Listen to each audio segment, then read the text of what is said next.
and I'll follow. Okay.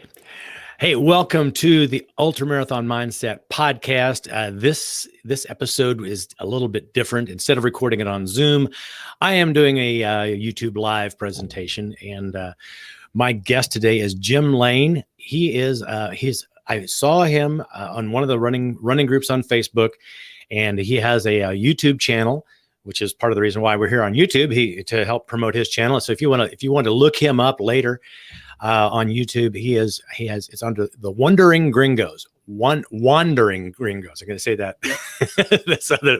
Not like you're clueless and wondering what's happening. You're wandering around the world. So, Wandering Gringos. Jim Lane, welcome to the show. Thanks, Eric.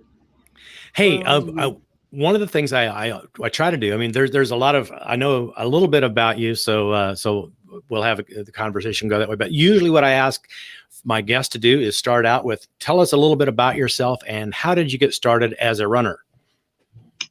Okay, grew up in the Ozarks, down in a little town called Ava, Missouri, and joined the military right out of high school. And of course, we did running there. I was in the 10th Mountain Light Infantry. Did that for 3 years, and then when I got out of the Army, I joined the Springfield Fire Department and worked there for 22 years. But I wasn't, up until the point that I was 36, I was not a runner. I had ran in the military, really didn't want to do that anymore. I had problems with shin splints. I had problems with my knees, and just, there were other things to do. A friend of mine forced me, and she forced me to read this book called Born to Run. And she's like, you have to read this. So I read it, and I'm like, I'm not a big sports fan. I don't like running, but sure. So I was at the fire station. It was September 9th of 2009. I remember the date. I had just finished this book, Born to Run. Mm-hmm. I said, this is the dumbest thing I've ever seen in my life. I mean seriously, what idiot was going to take their shoes off and run? Because I was raised that if you had your shoes off, if you were barefoot, that was kind of a sign of poverty. So my parents were, you always had, New Balance shoes or something like that. And of course, in the military, always had your boots on. But anyway, I'm sitting there, I finished the book, and I'm like, I'm curious. I was just, because the logic was there, the biomechanics and the reasoning why. So it was like 8 o'clock at night. I took my shoes and my socks off. I walked down to I walked out of the fire station. I had my radio with me, and I went to run around the block. I ended up running a mile. Now, my form was terrible. My feet felt like somebody put a flamethrower on them. All the nerves, Mm-hmm. But I finished it, and I was just like, wow, there could be something to this, So for the next 6 months, I practiced on my own. And, if I get a blister, then I knew my form was wrong. And I had to completely, when I was in the Army, I was one of those guys you could hear coming a half mile away. Very prominent heel striker. Very prominent. So I had to relearn. And I scoured the internet, man. I mean, everything, barefoot Ken Bob, anybody who had written something, I was looking it up. So I'm learning this whole technique of lift at the knees, never push, no friction. Whatever you do, don't put any friction down. And over the course of this, about 6 months, I got to where I could run a 5K, and I could do it on, nasty, gravel, asphalt roads. And I was slow, but I could do it. And my knees didn't hurt, my ankles didn't hurt, and I was feeling pretty good. So anyway, that's what was started, was that silly book. Okay, so you started off, I mean, you didn't like start in shoes and make the transition to barefoot running. You weren't a runner, and you started running barefoot. Yes, I went directly to that. Yes. Okay. Wow. I think that gave me an advantage. Because I didn't have. How so?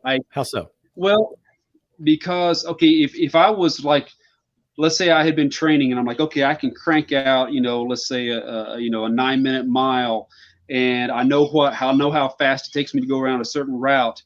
I take off my shoes and socks and I'm relearning. I can't compete with what I was before just because I'm learning something new. Mm-hmm. So I didn't have that in my way. I could sit there and it was all new to me. So anytime, hey, I'd gone 2 miles. Yes. I did 2 miles and I don't have a blister and I feel okay. So I had nothing to gauge myself to previously. Okay. So I think in a way that was an advantage. Yeah, psychologically, making the transition to barefoot. I mean, that for people, I can just speak to my experience. When I decided to do it, I was used to running ultramarathons, and Right. when I'm, in fact, I just come off of my first 100-mile race, and successfully finished, and that's what the fact that I injured my foot running on gravel, and recovered from that injury. And I says, I'm going to make the transition. And so going out and like all I can do is a little over a mile and a half. And my feet felt okay. And I wasn't running on asphalt. And my feet felt okay. My form was okay. But when I quit, then I realized, okay, now they're sore. And so I could actually run, but even on my feet, I could run farther, on the run, but farther than I really should. And so I was having to really monitor very carefully, because my body was like, yeah, let's go. And my feet were like, okay, yeah, we're in. And then, you go too far, and, for a couple of days, you're like, oh, I shouldn't have done that. Yeah. Did you ever get the top of the foot pain? The tendons on the top of the foot get sore? That's what happened in my race. Oh. It felt like someone had put a knife in the top of my foot and drug it up my leg. Oh, yeah. I've meant an ache, like a small ache on the top of the foot. So you're talking something totally different. Ouch. Yeah, it was. I think my foot. I was wearing Hoka Speed Goats, and I had loosened them, but not enough. And they were, I've got a wide foot, and they were kind of narrow, and it was one of those things. And so yeah, it was it. That's what I injured something in the top of my foot. But I have not since switching to barefoot and minimalist, running in sandals, I haven't had top of the foot pain. Yeah, okay. When I first started off, if I pushed too hard, I would get an ache on the top of the foot, and that's when I knew, okay, back off a little bit, let the body get stronger, and but since like I said, that was 2009 when I started, and I had never done a race. I had never gone to about, I guess it was the following summer. I talked myself into doing my first race, and I mean, like I'm 36. I'm driving to this race. I was supposed to do a 10K, and it was like on this little asphalt trail. And I'm not joking. I almost talked myself out of going, because I didn't know what runners were like. I'm expecting, when I drove up, I thought, okay, everybody's going to be like 6 foot plus. They're going to be like lean like gazelles, and they're all going to go so fast. And they will know that I don't belong, Mm-hmm. Mm-hmm. And so I pulled up to the race, and I was wearing New Balance because I wasn't about to let anybody know I ran barefoot, because I hadn't gotten over that yet. Now I don't care. But at the time, oh no. So I had put this old pair of New Balance tennis shoes on. We pulled up, and oh my goodness, there's men and women every size and shape. And I'm like, oh, this is cool. So, you get in line, and man, everybody's talking and they're having fun, and there was a camaraderie there. So I started off, I did the 10K, and I didn't know, it was it was actually a half marathon. You go out and you come back, and there was a turnaround point for the 10K. Well, I got to the 10K part and I still felt good.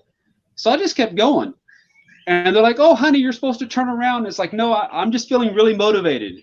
And they let me go. And so, which was really kind of them. So anyway, I ended up doing the half marathon. I got a bunch of blisters on my feet because I wasn't used to wearing shoes. And but I finished it. And at the end of that race, I was talking with some of the people there. It was funny because I was watching all these other runners. The first thing they did when they got done with their run was rip their shoes off and sit down on the grass. Yeah. Yeah. And so I'm talking with them, and they're like, "Oh, if you think this is great, you need to try trail running." Okay. So that's when I signed up for, it was my first ultra marathon. That was the Dogwood Canyon 50K, which I did a few months later. It was that fall. But yeah, it was my first race. It was an eye-opening experience. I mean, everybody was just so nice, and it was a good time. So it was on. You said you were running on asphalt trails. So were there a lot of trail runners there then that have just? Yeah, they and so like when we finished the race, I'm like, "Hey, this is great. This was a lot of fun." And they're like, "Oh, this is nothing. You need to get on an actual trail." You know? I'm like, "They do that? Okay."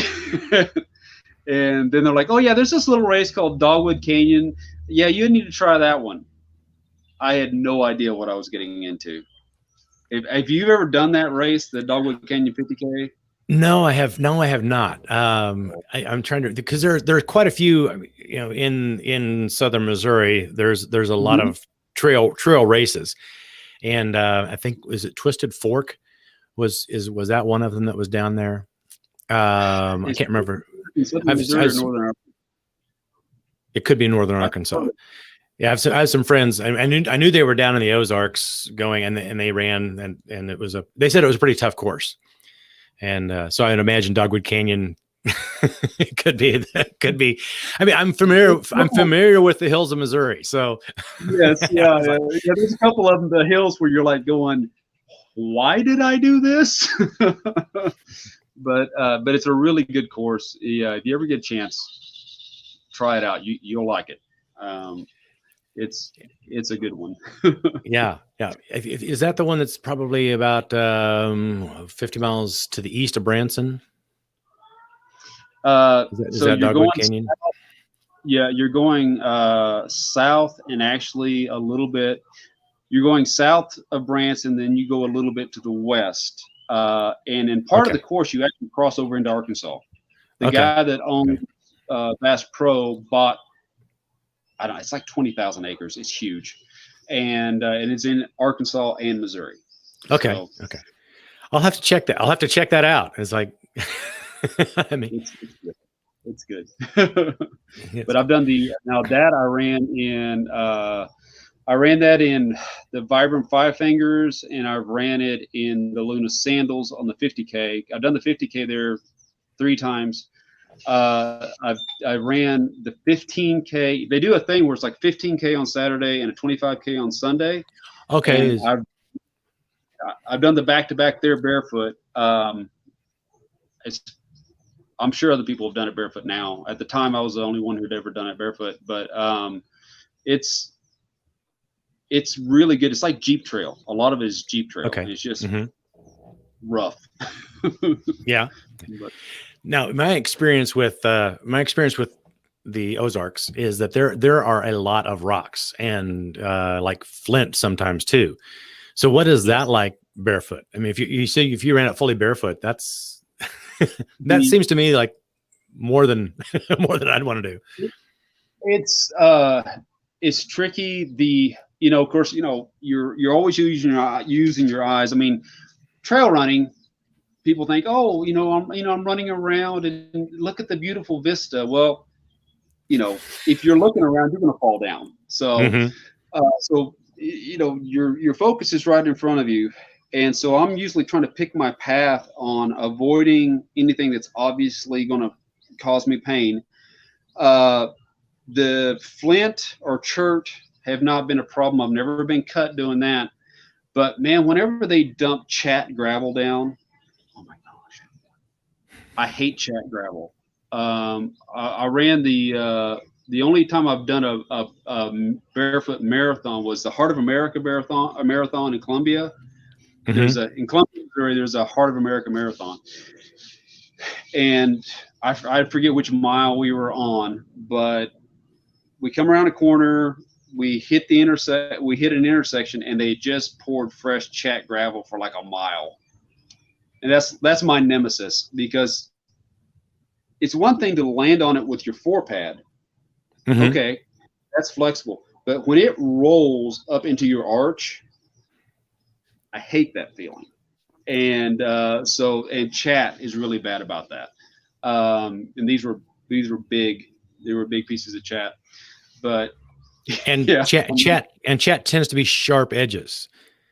Yes, yeah. Now, like I said, I've never been cut, but you'll get that poke like in between the joints of the toe.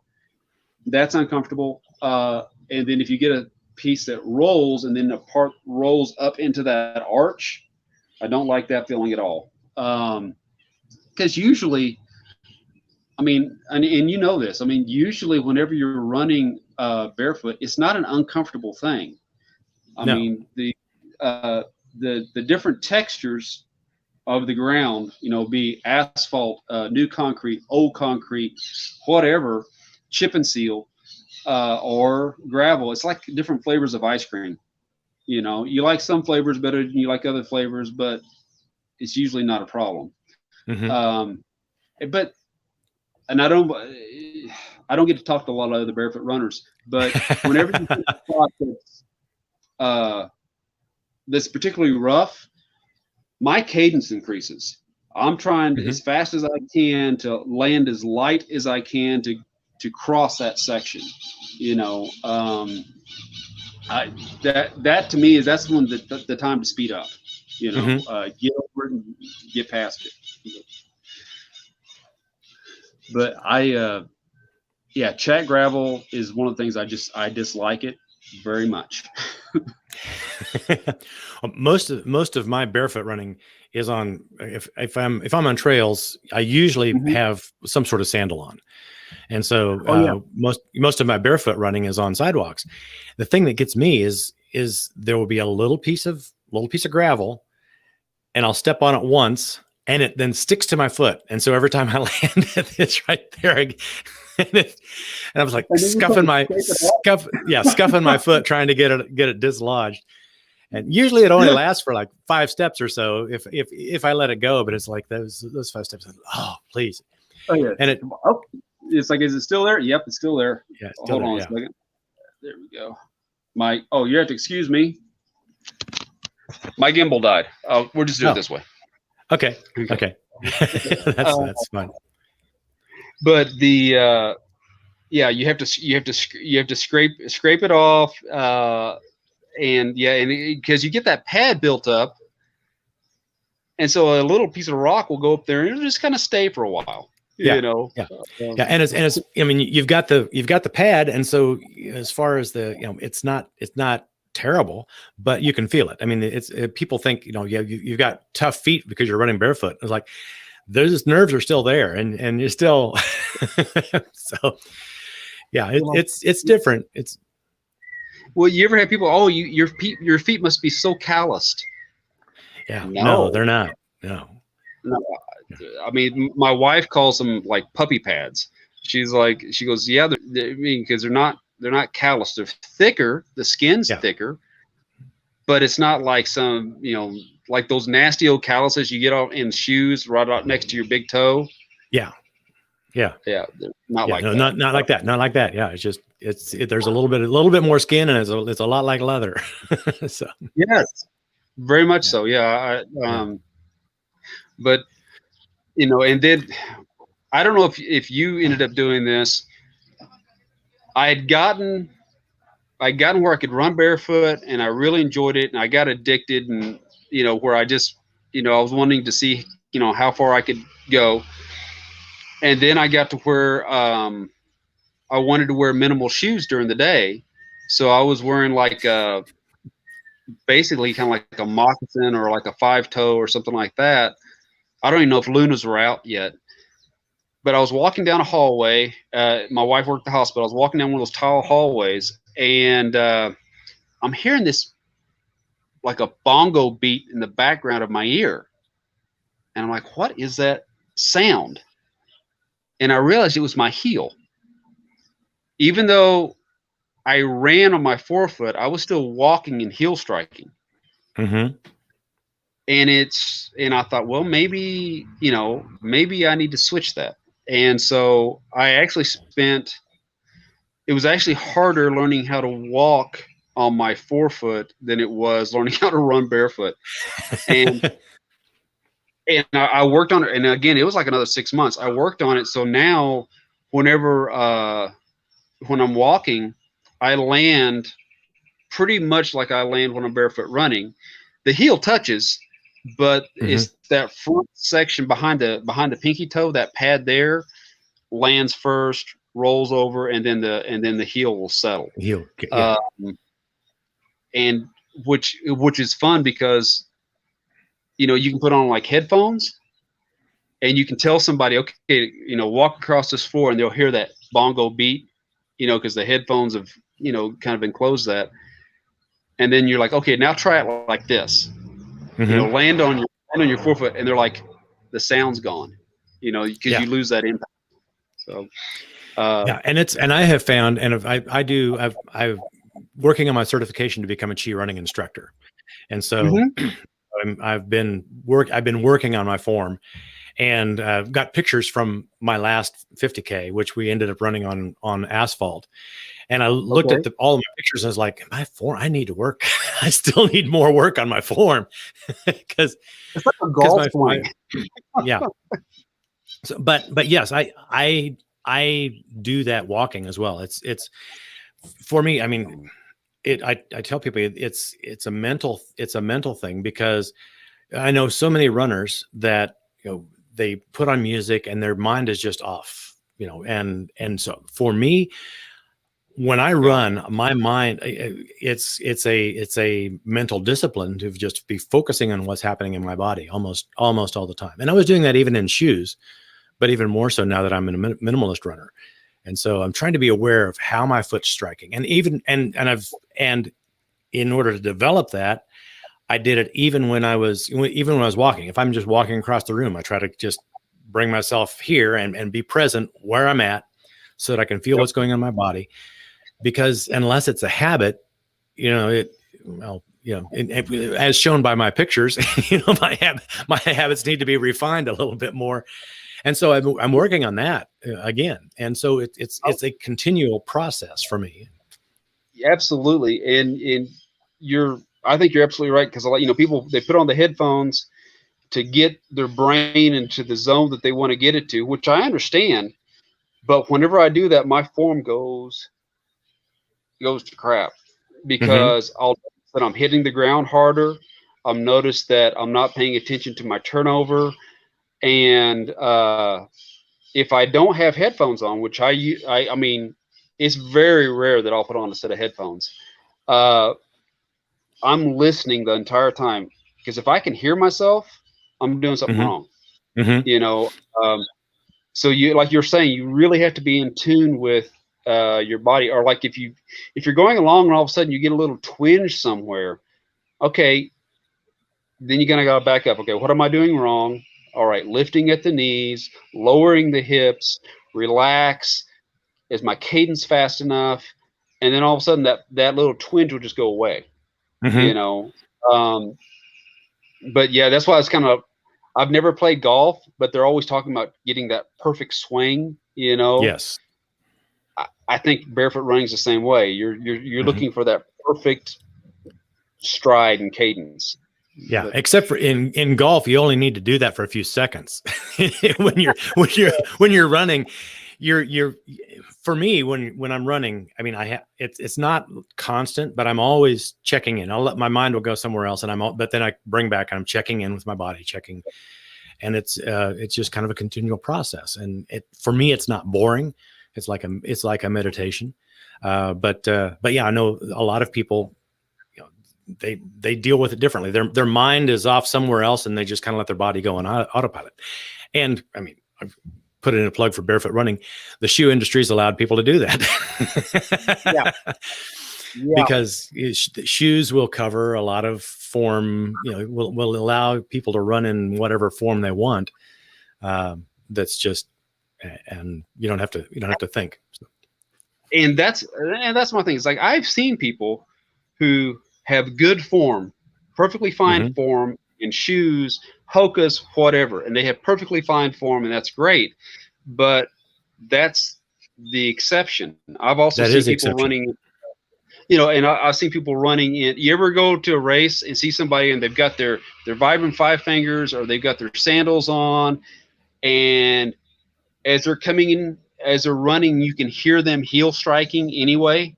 It makes me cringe. It's like, oh, dude, that's not what this is about. You're going to wreck yourself like this.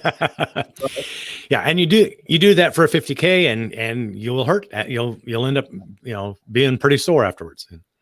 Oh my gosh, yeah, that's the reason, because of course we live here in Costa Rica, and I saw one other barefoot runner at one of the races, which is a rare thing even in the States. But when I'm running around the neighborhood, there's like, oh, it's a local gringo. They think I'm nuts, but the friends that I run with ask me, they're like, okay, what is the reason that you're going barefoot? And I tell them, it's biomechanics. I'm just trying to treat my body as correctly as I can so that I can run for as long as I can. That's what it comes down to for me. It's biomechanics. This is how I was designed. I think I was designed to run this way. So, so after you ran your first 50K, then what did you do? What was your running like after that? And you did that. You said you did that in Five Fingers, Vibram Five Fingers. Yeah, I did that in Five Fingers. I've ran that. We started doing things. My wife was like, okay, so let's go to other areas and have short family vacations. We'll take the kids. I have a daughter and a son. And she was all about it. She was like, okay, let's go on family vacations and do runs. So I've done the Leadville Marathon. I attempted the Leadville 100, and I wanted to do the Leadville 100. And dude, I made it past Twin Lakes. I'm going up Hope's Pass.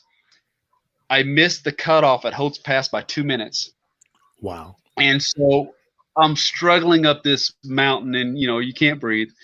And the dude was nice, but he walked up to me, he goes, "Sir, I'm very sorry, but you missed the cutoff by 2 minutes, and we can't let you go." So he puts this big red X on my number. So I was the first one. So I turned around, and as I'm doing the march of defeat back down Hopes, all these other runners are coming up, and they're seeing that X. Dude, it was like I was the Grim Reaper. It was horrible. They would collapse. I'll never forget this one poor lady. I think she was from Japan, because she didn't speak English, but she saw that and she just started wailing. It was awful. Oh. But I ended up running 50 milers in Mississippi and Illinois, down in more 50Ks. And then I ended up I ran all the races at the Hawk, the marathon, the 50 miler, and the 100 miler. And that's where I finally got my 100, was with the Hawk. And those guys in Lawrence, Kansas, they're amazing. Yes. They're so good. And I'm sure you've noticed this too. There's a crazy thing that happens on the trail where you'll meet people and they will give you water. They will give you the stuff off their back. They will help you. They will tell you their life story, but you'll never know their name. It's just who you're beside at the time. Ultra runners, that's got to be one of the best communities I've ever met. my buddy who was coaching me on my 100. His name's David Murphy.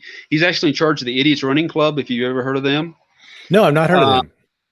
Oh yeah, Idiots Running Club. I mean, it's the Idiots Running Club. We take ourselves very seriously. To join, you have to promise to you have to turn around 3 times, spit over your shoulder, and if you ever decide to quit a race, it's because you either had nothing left, or you died.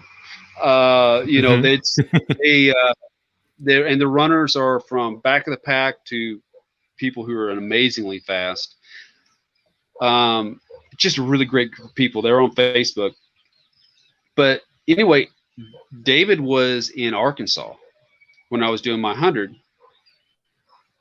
And he literally jumped in his truck, drove through Arkansas, back through Missouri, up into Lawrence, Kansas, to show up at 75 miles and run the last 25 with me.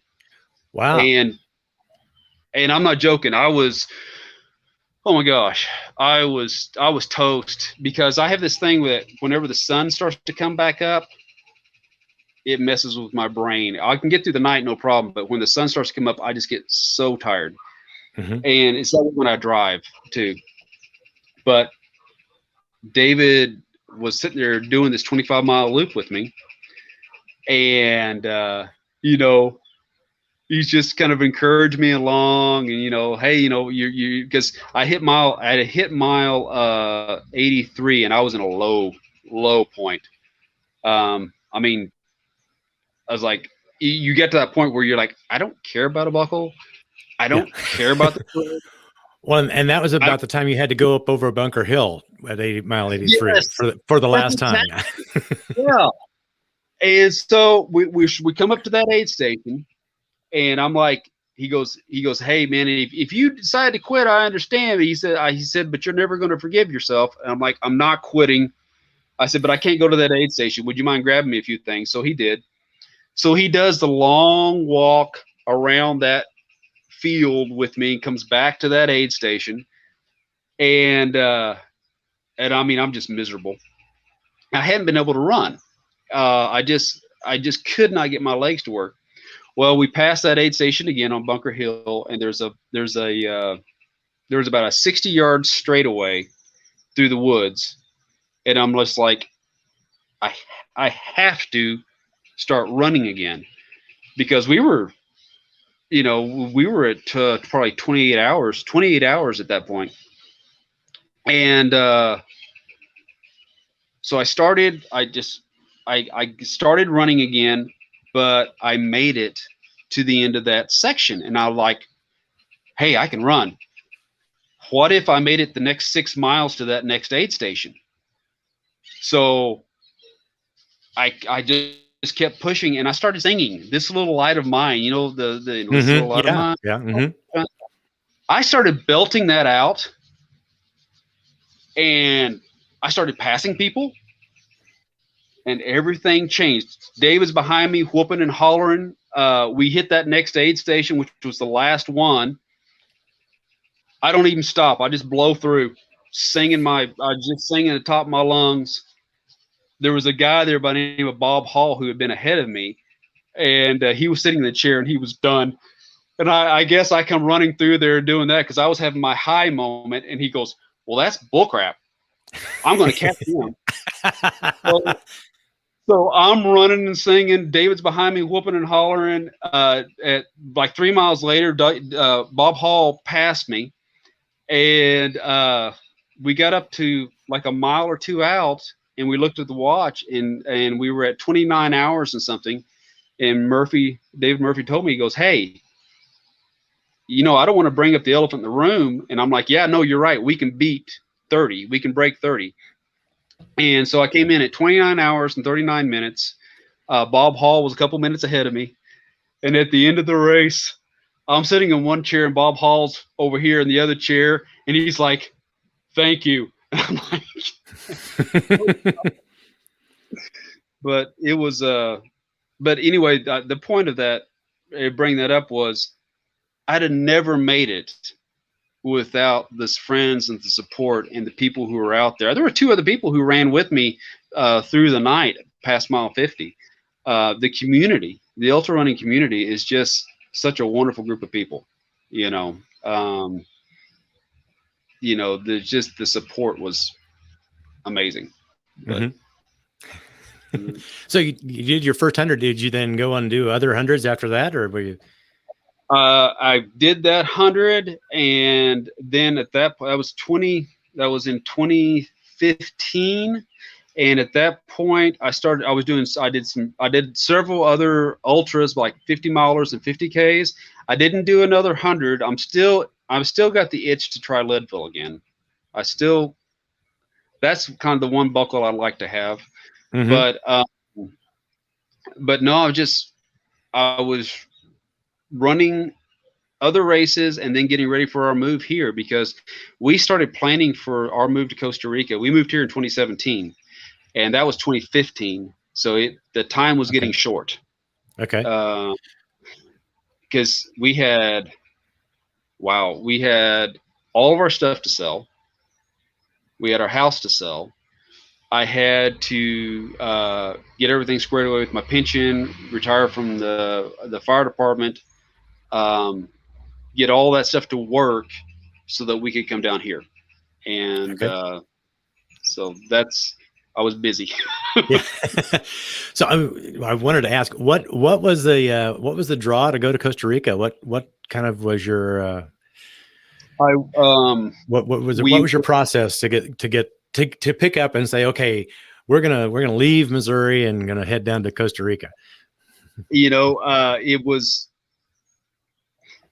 whenever we went to Colorado in 2011 to do the Leadville Marathon. I think it was 2011. Whenever we did that, I fell in love with the climate of the Colorado in the summertime. And that's when the first time it hit me. It's like, I'm 6 years away from where I can buy my military time back and retire. We don't have to stay in Missouri, where you get all 4 seasons in one day. We don't have to be somewhere where, you've got to put, tons of pesticides on your body just to go through the woods. Because where I was at, the ticks were horrible. And so I asked my wife, I said, hey, what do you think about maybe going to another country? Because, with the pension check, you can't survive in the States without having another job. And I said, what do you think about going somewhere where we can live off the check? And my wife was game. She's just like, hey, do the research and let's find out. So we looked, Ecuador, Peru, Nicaragua. We looked at some of the European countries. But Costa Rica has been stable since 1948. And though it's not the cheapest Central American country, it was socially and economically stable. And so we decided, we visited Costa Rica it was 2015. We visited Costa Rica. And we had met 2 different families that were expats in a town about an hour away from here. And we enjoyed what we did. We drove around. We really liked the country. We really liked the laid back attitude everybody had. And so in 2017, November 30th, we moved into Palmares, which is where I'm at right now, Costa Rica. We didn't know anybody we knew those other 2 families about an hour away, but we didn't know anybody here at all. And we're about the only gringo family in this town of around 10,000. So to get back to what you asked, the reason why we moved was I wanted a better climate. I wanted to have my windows and doors open all year long. And I did not want to get stale. I knew you never grow if you're comfortable. So I knew I couldn't be comfortable. I had to have something where I was pushing myself a little bit, and learning a new culture, learning a new language. the the highs and lows of trying to get residency processes and just figuring out, like when COVID hit here. I actually had to fly back to the States because my dad was on hospice, and so there was, my wife was having to take care of our son here, having groceries delivered to the house because we were on lockdown. Mm-hmm. So there's all these different little challenges of being an expat that have been good because I've yet to be bored. So that's better climate, not being bored, having challenges. That's pretty much the reason. Okay. It wasn't like a political or social economical reason or anything like that. It was just needed new adventures. Mm-hmm. So well, and I think there's a lot of people who dream of having adventures like that, but there's a mindset that a lot of us have, is that we want adventure, but not too much. and so ultra marathon's kind of that way. I mean, it seems, other people here, you go out and run 100 miles, you go out and run in the woods, it seems like, this big thing, but once you've done it, it's like, I like that. But it is still a pretty safe activity, there's, and the thing is, it's so. I was talking with Lua, who there's a lady I was running with this morning, and of course my Spanish is horrible, but she doesn't speak any English, so we were talking in Spanish, and I guess at one point she had been bigger, and so she goes to the gym 3 days a week, she runs the other 4 days a week, and I'm like, oh my goodness, and she's 40. Lua's 46. Yes, Lua's 46, and I'm like, oh my goodness, Lua. I mean, good grief, you're so strong to do that. I mean, because the fitness that we're doing is functional stuff. So I mean, this lady's working her butt off, and she goes, I have been doing this for years. She goes, this is part of my life. This is who I am. This is my heart, and mm-hmm.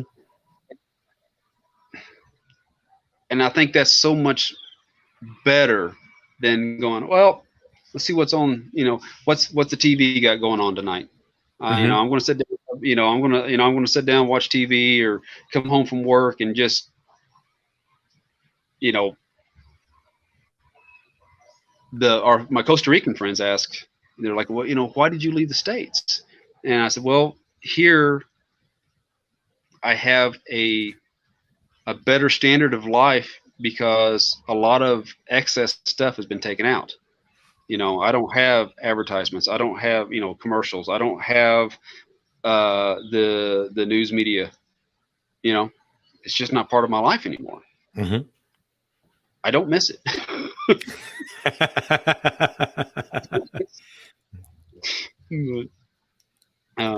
So I mean, you could do that. I mean, you'd have access. I mean, you had access to the internet if you wanted to stay plugged in and yeah. But I just found out the other day that I guess the president of Haiti was killed and stuff like that. I watched Netflix and like maybe something on Prime in the evening with my wife, mm-hmm. but during the day, say hi to a few friends on Facebook, and there's a couple of bushcraft forums that I'm on because I do a lot of bushcraft stuff. But other than that, stay pretty unplugged. So what, bushcraft as in going out and being in the woods? Yeah. Is that making shelters, making bow drill fires, doing things like that. Like we're talking about like not being bored. Our church works with so there is native tribes here in Costa Rica. There's 6 tribes. One of the tribes is called the Quebecer, and south of here, about 8 hours, is their reservation, their area, and basically no electricity down there. And in this big, huge plot of jungle, there's about 10,000, they think, Quebecer. If somebody gets hurt, they have to. It's a swinging bridge, and the best way to describe it, think Indiana Jones, that swinging bridge. Okay. Well, they have to cross that bridge because you can't get vehicles over there.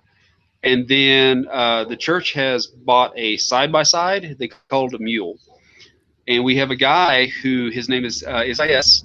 And Isaias will meet them at the bridge, and he'll do triage. Because it could be snake bite. You know, we have the fertile ants. Here they call it terciopelo. You know, mistakes from, you know, machete cuts. You know, there's skin funguses that happen here. There's respiratory problems with the babies because they live in huts and they have the fires in the huts. So anyway, so Isaias will meet them at the bridge. It's a 9-kilometer drive through. They call it a road, but it's horrible. And he'll get them to a little town called Grano de Oro. And Grano de Oro is where the ambulance will come to. It's also where the electricity stops. And so the ambulance from the big city of Turrialba will come down the 2 hours to Grano de Oro. Isaias will pick up the injured Quebecer, the 9-kilometer trip, and get them there, and that way they can get to the hospital. Okay. So every so often I'll go down there and I'll ride ambulance with him. So I'm just curious. How do they get word out? They have some shortwave radios. And believe it or not, cell phone towers are everywhere, and they've actually got areas there where they can get through with cell phone. I've also seen do things like. Well, they'll call, or they'll find somebody who's on the road who's in a vehicle, and whenever you get to town or whenever you get to where your cell phone works, you know, call for the ambulance, and that's how they'll do it.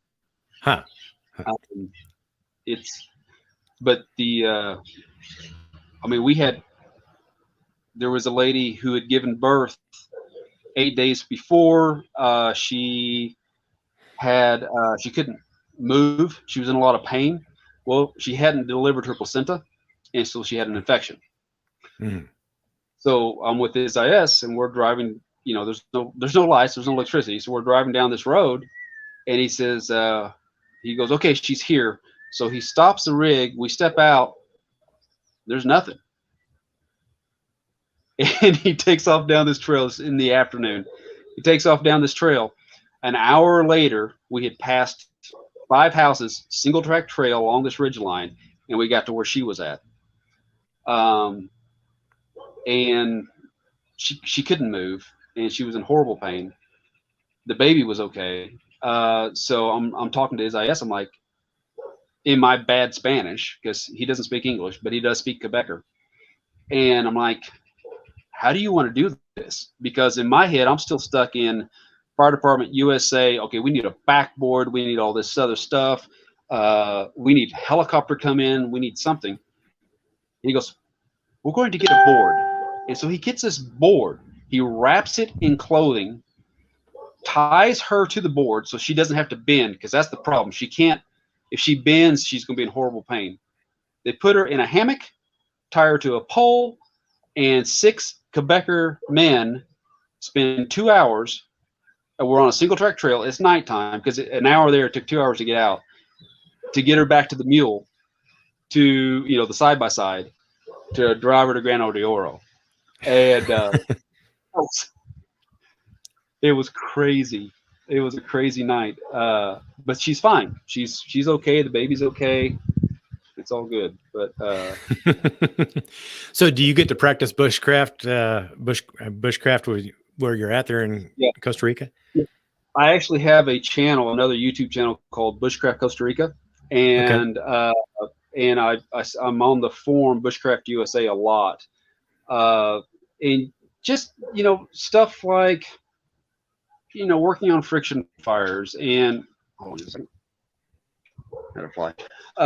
Working on friction fires, making shelters. Just because any excuse to be out in the woods. Because I love the jungles and the mountains here. It's beautiful stuff. It really So is. what is the wildlife? So you go out and spend the night in the woods as well, and yeah, I'll do that. I'll get there's some places here in the mountains where they'll let you go camp and go up there. Me and my son will. We sleep in hammocks though, because you don't sleep on the ground here. It's a bad idea. So what kind of critters are what kind of critters are on the ground? Well, the biggest problem for me is the ants, because in the evening time or at night, the leafcutter ants will come out. One night I was this was down in on the Quebecer reservation. We were staying out in the jungle, and I had my hammock set up.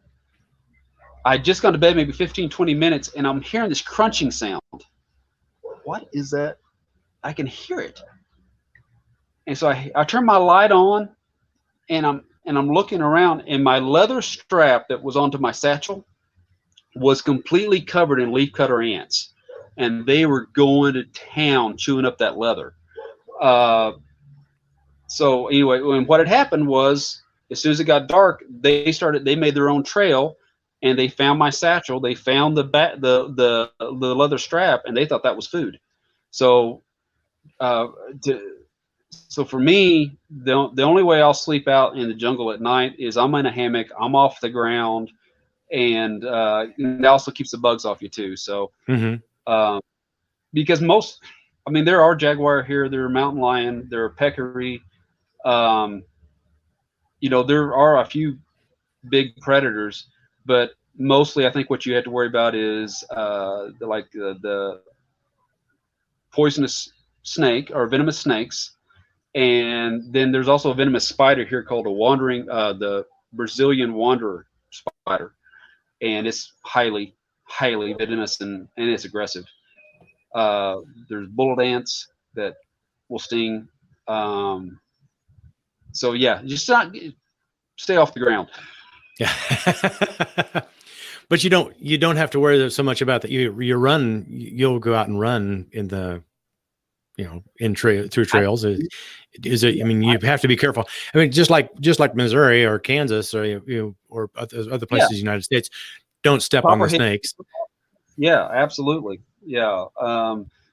Pygmy rattlesnakes. I mean, yeah, you have, we have a reserve about 1.5 miles away from here called Madre Verde, and I'll run those trails, and they're, use your eyes and just be as cautious as you can, but 99 times out of 100 you're not going to have an issue. So what is fun though is we've actually had more issues here in the house because we've had scorpions come in, and we've had in December there's a tarantula migration. All the baby tarantulas are moving, and so in December you'll get tarantulas in the house and stuff like that. So but they're no big deal. They're but it is funny though at 2 a.m. in the morning whenever your wife says, honey, you need to come here right now, and you go out there, there's a scorpion about that big. Oh god. Scorpions, they're not. Yes, there's a poison. They're kind of like wasps, aren't they? You don't necessarily, unless you got stung by a bunch of them, you could have a problem. But and it's not like they're aggressive.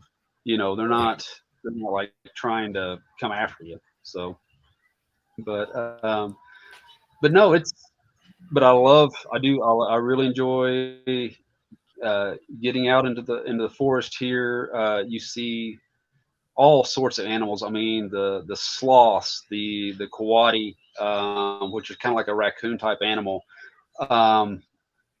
Birds. Oh my Lord. toucans and orobindalo, parrots. All that stuff's here. So it's and for somebody who enjoyed bushcraft in central in Missouri, in the Ozarks, where I kind of knew all the animals and I knew all the plants, or I knew a lot of them. Coming here is fun because it's all new, and there's this huge learning curve of, okay, what is this? Or, well, right now where I'm sitting, there is a Momoncino fruit tree, banana tree, orange tree, avocado tree, and there's another banana tree over there because that's where our neighbor grows. Ah. So what is I mean, you've got the challenge, you've taken on a challenge of moving to another country. So what is ahead? What kind of challenge? You said Leadville maybe is on your horizon. Do you have anything else that's on your bucket list of like? My wife and I, we're a couple years away from actually having full citizenship here in Costa Rica, and we kind of want to get that. There's some countries in Europe, North Macedonia, and Kosovo, and Lithuania that we kind of would like to see. Maybe spend a short time there. I would like, as far as running, I would like to get where like I said, I'm still got that itch for Leadville, and this right here would actually be a really good place to train for it. There's a mountain here in Costa Rica that is 12,300 feet high. It's called Tirito, and I'd like to hike that. But like I said, a few things in the future. I need to get back out to the Quebecer reservation, and just kind of anything else that might show up. If an opportunity presents itself. So. Cool. So people who hear this, if they wanted to touch base with you and find out, where can they find you online? Well, the course on YouTube is the Wandering Gringos, and also Bushcraft Costa Rica. If you're on Bushcraft USA, my handle's Rock Farm, and let's see. And also we have a Facebook page, the Wandering Gringos Facebook page. Okay. And basically the reason we made the Wandering Gringos is because whenever we were looking for all this information, the expat forums have some good information, but also too, everybody's trying to sell you something. And you get some misinformation of, oh no, you don't want to go there, go over here, I just happen to have some property, or or they'll tell you these horror stories about how, all Costa Ricans are this way, or no. So anyway, we started the Wandering Gringos because we wanted to show people what life was like outside of a gated community, where you're living next door to other people who live here, other Costa Ricans, what it's like going to the store, what it's like, paying your bills, what it's like just on a normal daily basis, and not trying to sell you anything. So, and you intentionally stayed away from the tourist towns. So you moved into, you're kind of in a working class neighborhood with locals. You're not surrounded by other gringos. Yeah, no, there's all of our friends here are Ticos or Costa Ricans. The town that we live in is called a sleeper town. Basically, the people here either one grow coffee up in the mountains, or they live or they work during the week in Alajuela and San Jose, which is the capital. And then they come back and forth. So it's a working class community. Well, that's cool. Well, I will. They're what? Yeah, they have been wonderful to us. That's cool. That's cool. Well, you've made me kind of want to come visit Costa Rica sometime. It sounds like a great place. Yeah, come running. I'll take you up the mountains. I love it. I would love that. And I've seen your trail, your videos from the trails. Like that looks like a great place to run barefoot.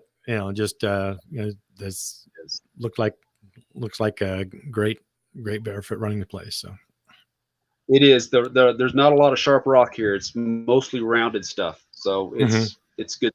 It really is. Yeah. But, well, thanks. I'm going to end the broadcast, and I'll put links to your pages in the show notes as well.